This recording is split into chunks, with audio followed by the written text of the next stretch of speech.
ہوتا کہ اب چند لوگوں کی انا کی خاطر لاکھوں لوگوں کو غلام بنا دے.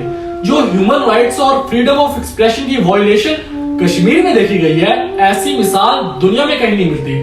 لیکن اس سب کے باوجود یو این اور ویٹوز کا خاموش رہنا ان کی غیر جانبداری پر کشمیریوں کے خون سے بنا ہوا سوالیہ نشان ہے, جو ہر گزرتے دن کے ساتھ گہرا ہوتا جا رہا ہے.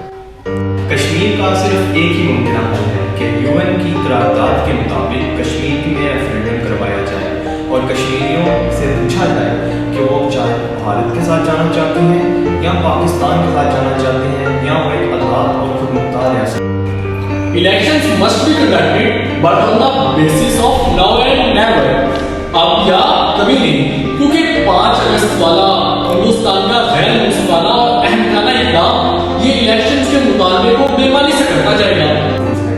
مگر بھارت نے اس چھوٹے سے خطے پر 3 لاکھ سے زیادہ فوجی تعینات کر رکھے ہیں, جن میں C R P F, N S G اور بھارتی فوج جیسے حساس ادارے شامل ہیں. اس کے علاوہ پچھلے 40 سے 50 سالوں کے اندر بھارت نے اس علاقے میں مختلف فوجی چوکیاں, ایئر بیسز قائم کر کی.